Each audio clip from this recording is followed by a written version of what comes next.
बीडच्या खोक्यासंदर्भातली पैशांची उधळपट्टी करत दौलत जादा करणारा आणि ऐशोआरामाचा बडेजाव मिरवणारा सतीश भोसले उर्फ खोक्या याच्या मुसक्या आवळण्यात यश मिळालंय।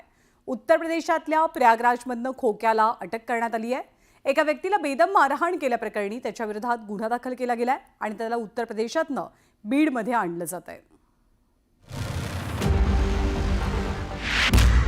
खोक्याला कारवाईचं पॅकिंग, खोक्याला अखेर अटक, खोक्यावर कारवाईचा बडगा। बीडमधील मस्साजोगचे सरपंच संतोष देशमुख यांच्या हत्ये प्रकरणात कराड गँगवर कारवाईचा फास आवरण्यात आला। अशात बीडमधील खोक्या उर्फ सतीश भोसले गेल्या काही दिवसात चांगला चर्चेत आला।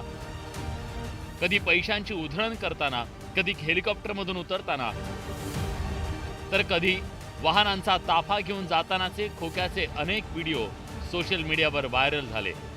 इतकंच काय, एका शाळेतल्या कार्यक्रमात त्यानं शाळकरी मुलांना थेट धमकी दिल्याचा व्हिडिओ समोर आला। काही दिवसांपूर्वी एका व्यक्तीला बेदम मारहाण करताना खोक्याचा व्हिडिओ समोर आल्यानंतर खोक्या चर्चेत आला। शिकारीला आडवे येणाऱ्या ढाकणे पिता पुत्रांना खोक्यानं मारहाण केली। या प्रकरणी खोक्यावर गुन्हा दाखल झाला। हा गुन्हा दाखल झाल्यानंतर खोक्याचा पोलिसांनी शोध सुरू केला। आपल्याला अटक होऊ शकते हे लक्षात आल्यानंतर खोक्या प्रयागराजला पसार झाला। दरम्यान पोलिसांची पथकं त्याचा विविध ठिकाणी शोध घेत होते। खोक्या पसार झाल्यानंतर त्याला जेरबंद करण्यासाठी पोलिसांवर दबाव वाढला होता। 6 दिवस पोलिसांना चकवा दिल्यानंतर अखेर पोलिसांनी त्याला प्रयागराजमधून जेरबंद केलं। प्रयागराज विमानतळावर खोक्याला पोलिसांनी बेड्या ठोकल्या। सतीश भोसले जिस दिन से हमने क्राइम रजिस्टर किया था उस दिन से वो फरार था।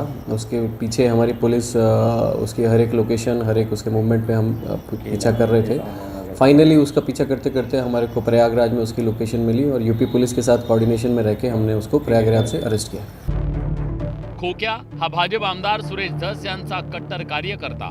खोक्यावरच्या कारवाईचं सुरेश धस यांनी स्वागत केलंय, तर विरोधकांनी त्यावरून प्रश्नांची सरबत्ती केली आहे। अत्यंत चांगली बाब आहे। त्यांनी जी चूक केलेली आहे त्या संदर्भात त्याला अटक झालेली आहे आणि आता कायद्याप्रमाणे त्याच्यावर कारवाई होईल।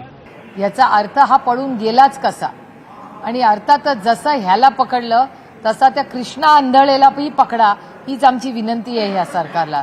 गेले 3 महिने झाले दररोज जो 7वा खुनी आहे, गुन्हेगार आहे, ज्याला फाशी झाली पाहिजे, असा कृष्णा आंधळे या सरकारला का मिळत नाहीये, हा माझा प्रश्न आहे या महाराष्ट्राच्या सरकारला। दरम्यान खोक्यावर केवळ मारहाणीचा गुन्हा दाखल आहे असं नाही, 200हून अधिक हरणांची शिकार केल्याचा संशय आहे। या प्रकरणी नुकतंच पोलीस आणि वन विभागाच्या अधिकाऱ्यांनी खोक्याच्या घराची झाडाझडती घेतली। त्यामध्ये खोक्याच्या घरातून प्राण्यांचं वाळलेलं मांस, वन्य प्राण्यांचे अवशेष, हाडं, शिकारीची शस्त्र, वाघूर, धारधार शस्त्र आढळून आली। सोबत गांजाची 2 पाकिटं आढळली। या प्रकरणी पोलिसांनी खाक्या दाखवताच अंमली पदार्थ विरोधी कायद्यानुसार गुन्हा दाखल करण्यात आला। आता खोक्याच्या अटकेमुळे त्याच्या इतर गुन्ह्यांचा उलगडा होण्याची शक्यता वर्तवली जाते। सुरेश जाधवसह bureau report, news 18 Lokmat, Beed.